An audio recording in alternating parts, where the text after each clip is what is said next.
야곱에게 씨름 것인 이유라는 제목으로 하나님 말씀 증거하겠습니다.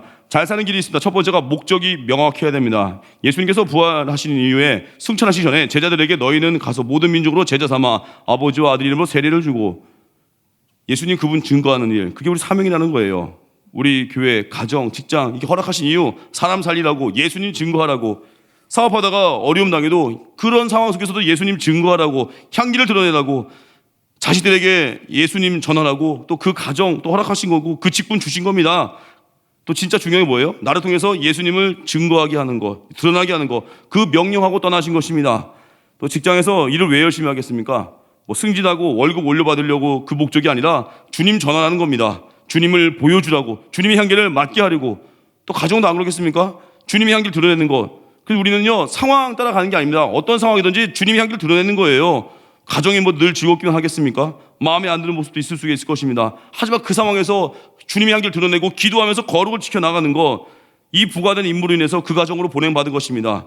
우리 대만 선교도 8개 교회로 흩어지게 되죠. 교회마다 상황이 다를 것입니다. 여러 가지 어려운 상황 속에서 핍박 속에 있는 뭐 그런 교회도 있을 수 있고, 뭐 다 어렵겠지만 중요한 것은 어려움이 있기 때문에 어떻게 이렇게 힘든 곳에 왔나, 그 생각이 아니라 우리는 뭐예요?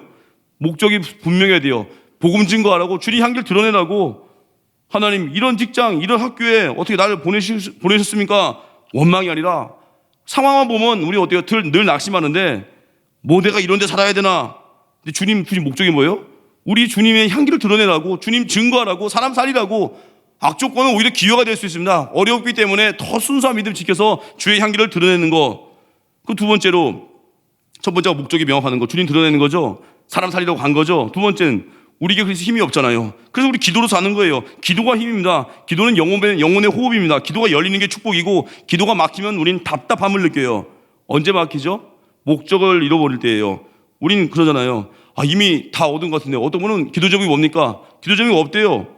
이미 다 갖춘 거 다 갖췄대요. 좋은 집에 살고 자녀 다 잘 됐고 이미 기도 응답 다 된 것 같아서 구할 게 없대요. 그런 분도 뭘 구해야 돼요? 영광을 구해야 되고, 또 뭘 구해야 돼요?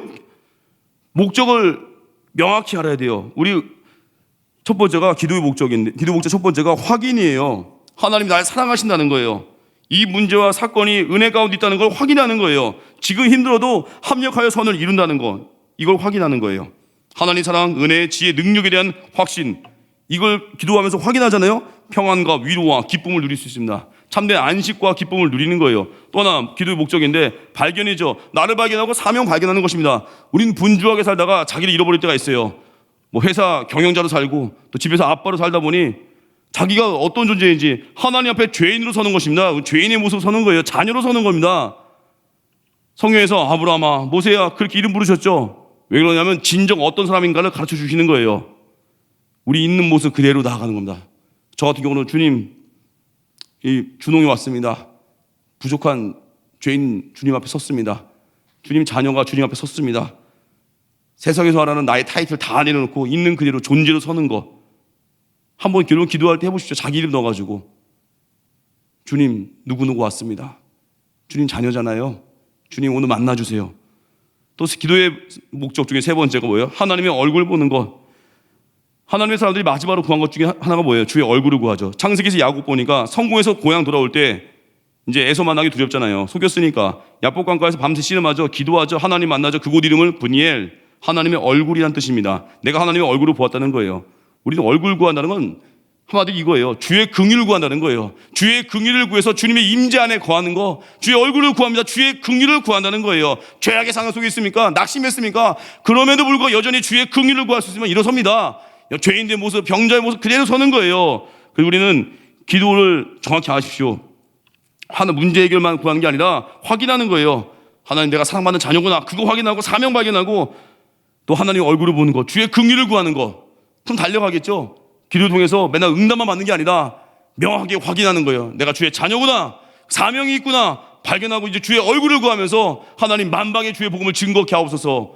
그러면 어찌 기도할 영이 없겠습니까? 전 세계에 예수님 몰라 죽어가는 그런 나라들 위에 기도해야겠죠. 내 사명이니까. 또 이제 기도의 방향인데, 첫 번째가 필요해서 이제 말씀으로 가야 된다는 거예요. 우린 맨날 돈 달라, 건강 달라, 문제 해결 달라. 기도 보면 총 세 가지로 요약이 돼요. 돈 달라, 건강 달라, 문제 해결해 달라. 성숙한 자가 어디까지 가요? 사명 감당하게 해주십시오. 이것저것 달라는 게 목적이 아니라 주님 내 삶을 다스려 주십시오. 주님이 주인 되어 주십시오.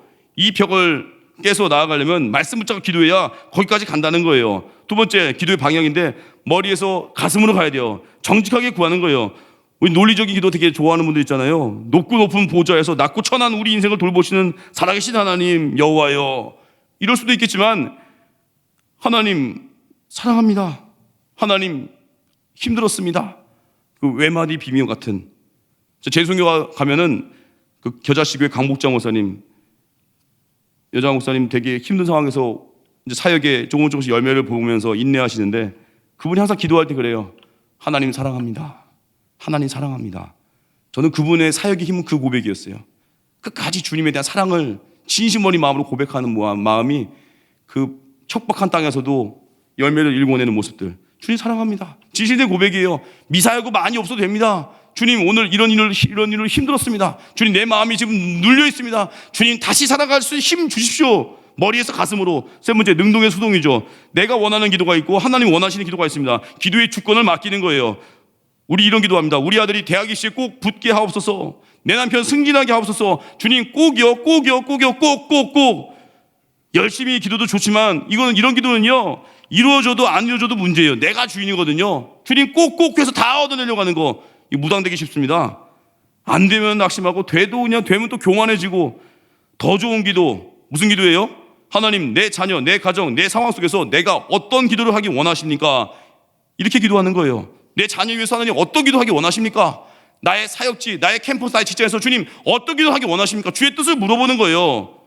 이 관점 가지고 이제 본문을 보는 겁니다. 하나님이 원하시는 삶이 있습니다. 우선순위죠. 부활하신 주님께서 승천하시기 직전에 제자들에게 마지막 하신 말씀 세 가지인데 첫 번째 예수님만 바라보라는 겁니다. 18절 말씀 같이 읽겠습니다. 시작. 예수께서 나와 말씀하여 이르시되 하늘과 땅의 모든 권세를 내게 주셨으니. 예수님만 바라보는 건데 이건 뭐예요? 권세에 대한 선언이에요. 하늘과 땅의 모든 권세 내가 가지고 있다.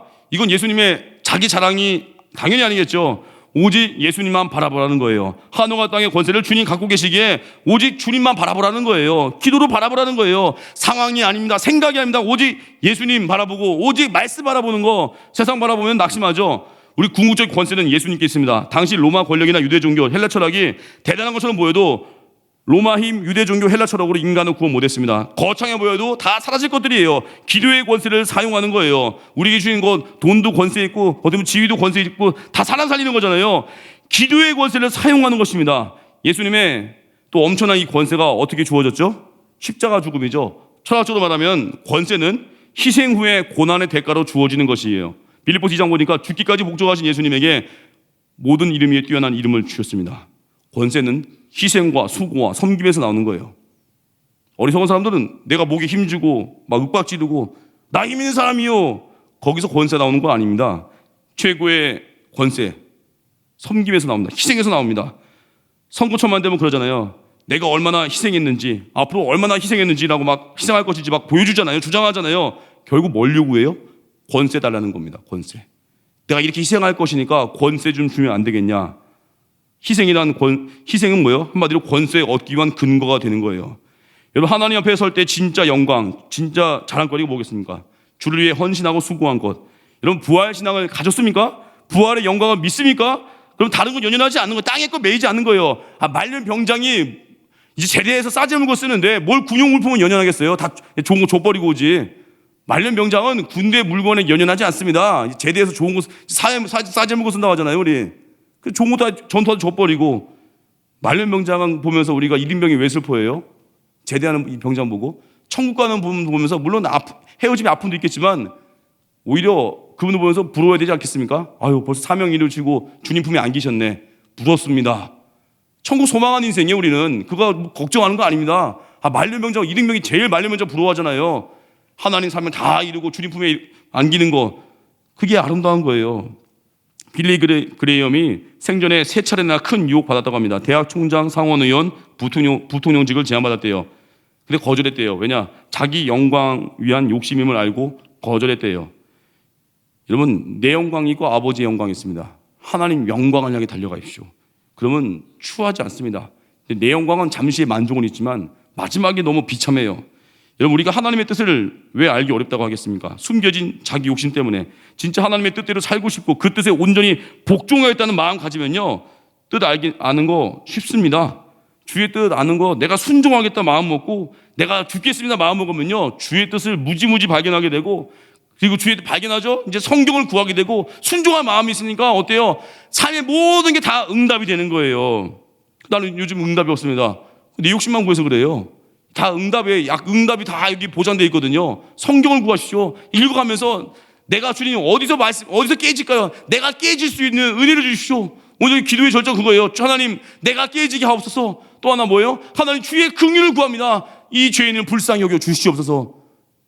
그러면 산다는 거예요. 어제 선교 기도회 때 제가 이 권리 포기에 대한 그 메시지 증거하고, 권리 포기하는 자가 있을 때 공동체 하나가 되고 연계교회도 열매 있다는 마지막 기도를 했습니다.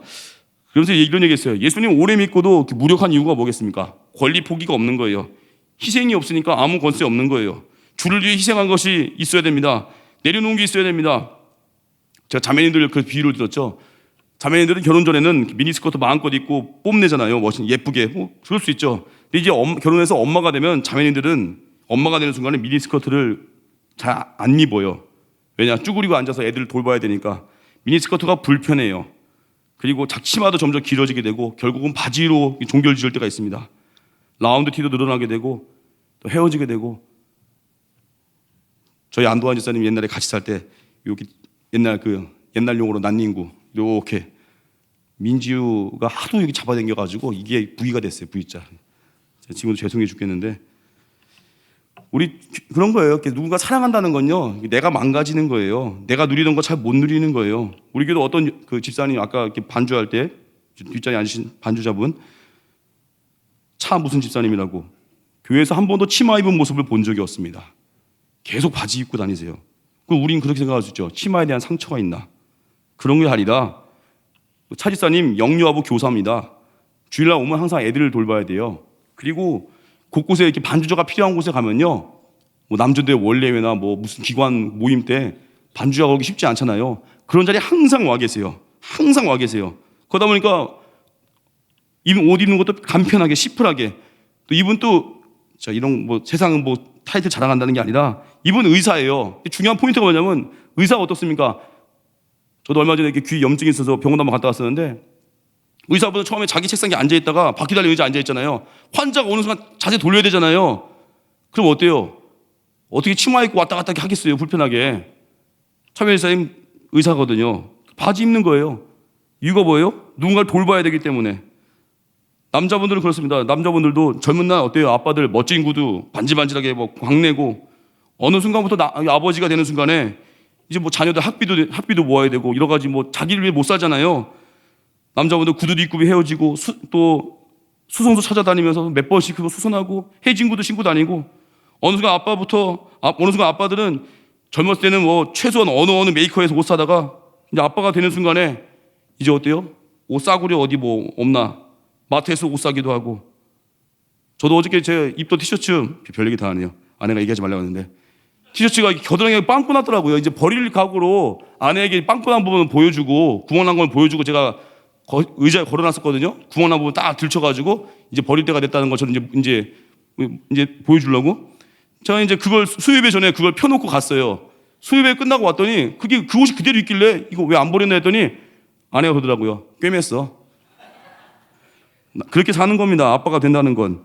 그래서 우리 사명, 누군가를 위해 산다는 건요, 나를 덜 생각하는 거예요. 사명은요, 내가 우리 주변 사람들 살리기 위해서 목 늘어진 옷을 입고, 때로는 엄마로, 때로는 아빠로, 때로는 자녀로서 효를 행하고 사명 감당하고. 우리 성경하는 분들도 별 티 안 내잖아요. 성경할 때 되게 심플하게 하고. 왜 그러겠습니까? 살리기 위해서. 예수님 바라보십시오. 모든 시선 주님께 돌리시고, 주를 위해서 내 권리를 내려놓고 살 때 영광이 있습니다. 주의 품성을 담게 됩니다. 두 번째 섬김의 방법인데 19절에서 20절 보면 형제 속에 가는 거예요. 그러므로 너희는 가서 모든 민족을 제자로 삼아 아버지와 아들의 아들과 성령의 이름으로 세례를 베푸고 예수님을 알리는 것. 공동체 속에 들어가는 겁니다. 내게 속한 공동체, 교회 공동체가 있고 내게 속한 직장에서 공동체 들어가서 이제 제자가 되고 또 제자 만드는 거예요. 그래서 우리 내 삶의 현장에 들어가는 겁니다. 가서 십자가의 짐을 짊어지는 거예요. 내가 교회 예수님을 벌써 5년, 10년 믿었는데도 난 아직도 홀로 예배드리고 있다? 그 뭔가 좀 더딘 아직도 어린애 같은 신앙이에요. 들어가서 죽어지는 겁니다. 공동체에 들어가서 썩어지는 미랄되는 거예요. 요한 웨슬리를 회심시킬 때 큰 역할을 담당했던 모라비안 교도들이 있습니다. 세계 선교에 큰 역사 이룬 사람입니다. 모라비안 교도들이요, 배를 타고 가다 보니까 노예들만 갇혀있는 노예섬이 있습니다. 근데 거기에 복음이 들어가지 않은 걸 깨닫고 모라비안 청년 중에 2명이 노예 상인들에게 우리를 노예로 사가라고 부탁을 했습니다. 왜냐하면 노예가 되어야만 노예섬에 들어갈 수 있기 때문에 노예로 자기를 파는 거예요. 자기 권리를 내려놓는 거예요. 2 청년이 자기를 팔고 노예섬에 끌려갈 때 가족과 성도들이 그들을 선교사로 파송했습니다. 그들이 노예가 되면서 이렇게 찬양했습니다. 일찍 죽임을 당하신 어린 양 예수여, 우리의 권리 포기를 통하여 영광을 받으소. 존귀와 영광과 권세가 세세토록 주께 있을지어다. 찬양하면서 자원에서 노예로 팔려갑니다. 영원히 노예섬에서 인생을 바쳤습니다. 돌아오지 않았습니다. 이후에 소식이 들려왔습니다. 그 섬에 복음이 퍼져노라. 자기 권리를 내려놨던 그 2 청년이 그 척박한 땅에서 복음이 퍼지게끔 만든 것입니다. 썩어지는 미랄이 된 겁니다. 우린 노래하죠. 영광과 존귀와 능력 받으소서, 받으소서. 그리스도 살아계신 하나님, 존귀와 능력 권세 받으라고 고백하지만 권리 포기가 안 되잖아요. 다 입술의 말로 끝나버리는 겁니다. 내 삶에 주님을 위한 권리 포기가 있습니까? 잠자는 권리 하나 포기 못하는데 어떻게 새벽기도 오겠어요? 재물의 주인이 하나님이라고 하지 못하면서 어떻게 11조 하겠어요? 아무것도 못하죠. 권리 포기가 되지 않으면 못합니다. 시간의 주인이 하나님이라고 우리가 인정해야 우리 하나님께 기꺼이 단기 성교도 가고 헌신할 수 있습니다. 정말 우리 주님을 입술로만 고백하는 게 아니라 주님의 권리를 인정하고 주의 말씀 듣고 순종하고 내 권리 포기가 이루어질 때 그리스도의 제자로 다시 출발하는 역사가 있을 것입니다. 3번째, 이렇게 살 때 약속이 있죠. 20절 하반절 보니까 볼지어다 내가 세상 끝날까지 너희와 항상 함께 있으리라 하시니라. 너희와 항상 함께 있겠다. 그냥 안 보낸다는 거예요. 반드시 너와 함께 한다. 저는 체험이 없는데요, 이렇게 말하는 분들. 약속이 있는데 성취되지 않은 이유가 뭐예요? 실행하지 않아서, 순종하지 않아서. 여호수아 3장 보니까 요단강 건널 때 법궤 메고 가다가 멈추라고 하지 않았습니다. 15절 보니까 괴르면 자들이 요단에 이르며 괴르면 제사장들의 발이 물가에 잠기자. 16절 보니까 곧 위에서부터 흘러내리던 물이 그쳐서, 발이 물가에 잠기자, 순종하자, 발을 내밀자, 물이 그쳐서. 이거죠. 순종하니까 역사가 일어나죠. 여러분, 내가 능력받았는지 어떻게 알겠습니까? 약속 믿고 그대로 행해볼 때요, 말씀 붙들고 순종해보고, 말씀 붙들고 전도해볼 때, 말씀 붙들고 용서해볼 때, 말씀 붙들고 십자가 져볼 때 그런 능력이 임한다는 거예요. 그래서 우리는 문제의 원인을 상황 탓하는 거 아닙니다. 문제의 원인은 나의 순종이에요. 문제의 핵심은요, 주님 앞에서 나의 정결함이에요. 오래전에 텔레비전에서 약 광고 있었죠. 차두리 씨. 피로가 어디에서 오는가? 간 때문이야. 간 때문이야.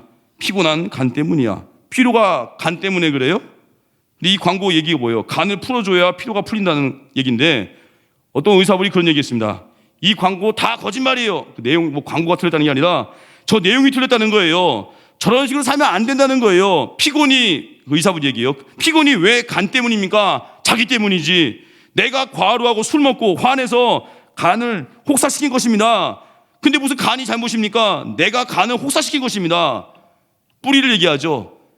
내가 정말 엉망으로 지내니까 그래서 무리가 된 건데 무슨 간 때문이에요? 요즘 그러잖아요. 다 국가 책임이라고 하고, 문제만 생기면 나라 책임이라고 하고, 부모 책임이라고 하고.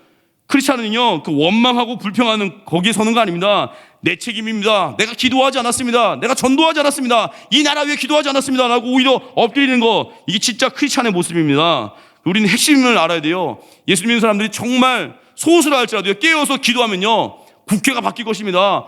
예수 믿는 정치인들 있잖아요. 거기 한 3명, 5명만 목숨 걸고 예수 믿어도요, 이 나라 바뀝니다. 캠퍼스, 학교, 요즘 교권이 무너졌다면서요. 진짜 예수를 잘 믿는 크리스찬들이 그 한 학교마다 2-3명만 나와서 함께 기도하고 시도회를 만들고 이 나라 위해 기도하면요, 교육 살아납니다. 그 한 명을 찾고 있는 거예요. 예수님께서 그 의의를 찾고 계신 것입니다. 내가 그 사람 되는 거예요. 가정에서, 직장에서 깨어 기도하는 그 한 명, 십자가 지는 그 한 명, 주님 원하신다는 거예요. 결국은 하나님과의 관계, 그게 핵심입니다. 기도한 한 사람. 야곱은 형 에서와의 문제를 골몰했습니다. 창세기 32장 7절 보니까 야곱의 심히 두렵고 답답하여. 에서 속였잖아요. 장자권 뺏었잖아요. 얼마나 에서는 화가 났겠습니까? 야곱은 두려웠겠습니까? 그 에서를 만나야 되니까. 그런 야곱에게 하나님이 나타나셨습니다. 하나님은 그런데 야곱이 두려워하는 건 에서 문제잖아요. 표면적인 문제. 하나님은 직접 그 문제를 해결해 주지 않으시고 오히려 떨고 있는 야곱에게 씨름을 거셨습니다. 오늘 설교 제목이죠. 야곱에게 씨름 거신 이유. 왜 씨름 거셨죠? 표면적인 에서와의 문제를 당장 해결해 주지 않고 씨름을 걸었습니다. 왜냐하면 그 야곱에게는 표면적인 에서와의 갈등보다 더 중요한 게 뭐예요? 하나님과의 관계가 먼저라는 거예요. 야곱의 환도뼈를 아주 작살내버리면서 약하게 만들어서 하나님을 의지하게 만들죠. 한마디로 이거예요. 이 씨름 거는 순간에 야곱은 형과의 문제보다 코앞의 씨름에 집중해야 됐잖아요. 일단 생명은 지켜야 되니까. 여기서 메시지는 뭐냐면 하나님이 원하는 거예요. 나와의 관계부터 풀어라. 너는 에서 문제가 아니야. 나와의 문제야. 너 나와 막힌 담이 있는가? 너 죄 문제 해결하고 네가 깨져야 되고 나와의 관계라는 거예요. 영적인 문제. 그 문제부터 풀라는 거예요. 우리 여러분은 어떤 문제 갖고 있습니까? 우리가 삶 속에서 직장의 문제, 물질 문제, 질병 문제, 관계 문제, 많은 표면적 문제가 있는 것 같지만 핵심 뭐예요? 하나님과 나와의 문제예요. 하나님과 나와의 친밀함이 있고 죄를 회개하고 토설하고 내 삶의 주인 되시면 하나님을 인정하고 하나님 앞에서 바로 서게 되잖아요. 그 상황은 아무것도 아닌 거였어요. 나와 하나님과 결국 관계였어요. 막힌다면 없는지 그걸 제거하는 거예요. 그 또한 우리가 버티고 버틸 때 하나님이 우리를 흔드심을 통해서 하나님만 의지하게 만드시고 이게 복이라는 거예요. 또 뭘 점검해야 돼요? 내가 진짜 하나님의 기쁨을 구하고 있는지, 하나님 나라와 의를 먼저 구하고 있는지, 순종의 삶을 살고 있는지, 이걸 점검하면요 표면적 문제에 연연하지 않습니다. 예배 점검이에요. 내가 진짜 주일 성수하고 있는가? 너 돈 문제 때문에 맨날 쪼들리는 분 있습니까? 제가 만나보니까요 돈의 액수의 문제가 아니에요. 돈에 쪼들리는 분들 핵심이 뭐냐? 11조 떼먹고 있어요. 관계가 금이 가 있어요. 이미 돈에 많고 적은 게 아니에요. 부자여도 막 쪼들린다고 하는 분 있어요. 가난한 분도 당연히 먹으면 쪼들린다고 하겠죠. 근데 이상하게 돈에 대해서 초월하신 분들이 있어요. 온전히 11조 하고 있어요. 인간관계가 뭐 요즘 이상하게 기분 나쁜 사람 많다고요? 알고 보니까 그분이 하나님과 관계가 깨져 있어요. 예배도 제대로 안 드리고 뭐 주일날 돈 벌겠다가 나가버리고 하나님과 관계가 깨져 있으니까 인간관계 다 수틀려버리는 거예요. 핵심은 하나님과 관계예요. 주님이 너무 좋은 거예요. 맨날 뭐 열등감이 있대요. 비교의식이 있대요. 부럽대요. 뿌리가 뭐예요? 하나님과 나와의 관계예요. 나를 얼마나 사랑하시는지 아까 초반에 서두 얘기했죠. 기도도 확인하는 거예요. 내가 자녀입니다. 날 사랑하십니다. 예수로 충만한 인생. 그러면 환경 따위에 매이지 않습니다. 1957년 짐 엘리엇 남미 에콰도르의 정글에서 원주민에게 피살됐습니다. 그의 일장에 나온 내용이에요. 영원한 것을 얻기 위해 영원하지 않은 것을 버리는 자는 결코 어리석은 자가 아닙니다. 주님 오래 사는 거 구하지 않습니다. 다만 주님의 제3이 불타기를 원합니다. 주님 말씀 따라 순종하기만은 원합니다. 여기에 무슨 자아실현이 있어요? 오직 주의 뜻만 있지. 왜 회사 가서 불행한 줄 아십니까? 그놈의 자아실현. 회사는 그 회사의 뜻이 있고요. 가장 궁극적으로 주의 뜻이 있습니다. 그 뜻 이루라고 그 회사 보냈는데 여전히 오늘은 내 걸 뭘 더 추구할까? 내가 꺾여야 행복한 겁니다. 하나님과 관계가 먼저가 되고 주의 뜻이 먼저가 되어야 돼요. 하나님 기쁨을 구해야 돼요. 그런 표면적 문제도요 어느 순간 해결되어 있거나 그 문제에 매이지 않고 진짜 자유롭게 살아가는 내 모습 발견한다는 거예요. 결론입니다. 기도의 목적을 명확히 하십시오. 기도에서 확인하는 거예요. 내가 얼마나 사랑받는 자녀인지.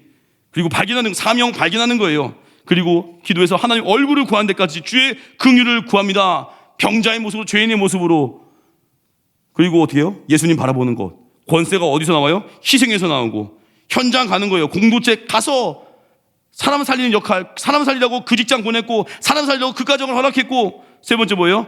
하나님이 우리 함께 하신다고 했죠. 우리가 할 뭐겠습니까? 오직 하나님과의 관계를 전공하는 거예요. 야곱에게 싫은 건 이유가 왜 그랬어요? 하나님께서 너 나와의 관계부터 풀어라. 그 죄 문제 해결하고 헛된 야망 버리고 주의 뜻을 붙들라. 주님과 관계 점검이에요. 선배 목사님께 들은 얘기인데 자기가 아는 목사님이요 많은 결혼식 주례를 했다고 합니다. 결혼식 주례하면 또 생각나네요. 신현준 씨라고 아시죠? 영화배우. 주례를 많이 했었는데 이제는 안 한대요. 왜냐?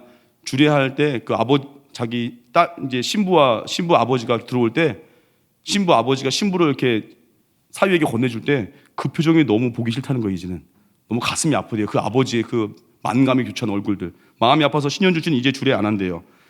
그 아버지의 표정 보기 힘들어서 얼마 전에 그 담임 목사님 딸 혜연 자매 결혼했죠. 저는 궁금했어요. 혜연이가 이렇게 이제 목사님께 인사할 때 목사님 과연 우실 것인가, 안아주실 것인가. 근데 목사님이 결론적으로 혜연이를 안아주지 않고 악수만 하고 딱 끝나더라고요. 그래서 제 속으로 역시 상남자야. 나는 울지 않아. 그건 저한테 그게 또 아니래요. 또 괜히 가식적인 모습 보여주기 싫어서 서로 합의를 했대요. 악수만 하기로. 중요한 건 뭐냐면은 그 선배 목사님의 그 지인 목사님이요, 말년에 자기가 주례해준 모든 부부에게 편지를 썼대요. 그러면서 이런 질문했대요. 너희들의 가정의 행복을, 너희들의 가정을 행복하게 하는 가장 큰 요소가 무엇이라고 생각하니? 여러 가지 답변이 오잖아요. 그럼 사람들이 그러잖아요. 이럴 수 있잖아요. 뭐 멋진 남편 덕분입니다. 지혜로운 내 아내 덕분입니다. 이런 답변이 아니라 대부분의 공통적인 대답이 이거래요. 우리 두 사람 사이에 예수님이 계시기 때문에 행복하게 살 수 있었습니다. 예배자였다는 거죠. 그 다음 답이 놀라운 거예요. 우리 둘 사이에 예수님이 계시기 때문에 예수님처럼 참을 수 있고 견딜 수 있고 희생할 수 있기 때문입니다.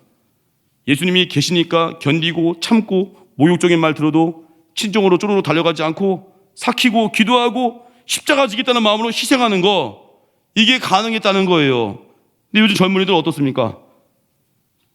조그만 수틀이면 도장 찍자고 하고 옆에 부모들도 보채죠. 야, 네가 뭐 아쉬워서 계란 사니? 가정 안에 십자가가 없는 것. 그래서 십자가가 있는 집은요, 버티고 견디고 희생합니다. 공동체가 성장하는 길, 그 공동체 안에서 어때요? 자기의 의의를 드러내지 않는 거예요. 가정에서도 뭐 나니까 너랑 결혼해줬지 이런 말 하는 게 아닙니다. 니까지 게 우리 집안에 올 형편이 돼? 이러니까 망가지는 거예요. 그러면 안 되고 자기 약점을 고백하고 내 의의를 내려놓고 나 같은 사람과 결혼해줘서 너무 고맙습니다. 나 같은 사람과 40년, 50년 함께 살아줘서 고맙습니다. 그러면서 자기 약점을 고백하면서 은혜를 의지하는 가정, 연약함을 토로하면서 함께 기도해주는 공동체, 기도해주는 직장, 정죄하지 않으면서 그럴 수도 있지 품을 수 있는 넉넉한 아버지의 마음, 그러면 공동체가 산다는 거예요. 예배의 은혜가 언제 가장 크게 임해요? 내가 깨질 때예요. 내가 내 의로 살았군요. 내가 진짜 못난 놈이었습니다. 이런 나를 주님 사랑하셨습니다. 이제 그 사람 빚진 마음 가지고 사명 감당하겠습니다. 그 빚진 마음 가지고 희생하며 살겠습니다. 뭐 새벽에도 이렇게 주방에서 성기실 많이 있는데 봉사자가 많이 없다고 막 요즘 난리잖아요. 그것 때문에 서로 논의도 하고, 제가 그런 얘기 했어요. 자기가 먹은 거 자기가 설거지하게 하라고. 그러면 이제 설거지하기 헌신하기 싫은 사람 밥 안 먹을 거요? 자기가 먹은 거 자기가 하는 거 헌신하면 배워보는 거예요. 잠깐 배우다 보면 성장이 달라지겠죠. 근데 왜 헌신 안 하지 않고 막 밥만 먹고 가려고 하니까 어때요? 맨날 뭐 아침 밥을 해야 되니 말아야 되니 봉사자가 없다고 하고, 자기가 먹은 거 자기 해버리면 돼요. 아주 하기 싫으면 집에 가버리면 되고 출근하면 되고. 헌신하십시오. 내가 깨줘야 돼요. 예수님이 나 같은 인생 위에 살아주신 거 감사해서, 나 같은 죄인에서 예수님 죽어주시고 부활하신 거 너무 감사하잖아요. 기꺼이 화목제물 내십시오. 남을 섬기는 그 한 사람만 있으면 그 공동체, 그 가정, 그 직장 다 살아납니다. 자리에 일어나겠습니다. 주만 의지에 찬양하겠습니다.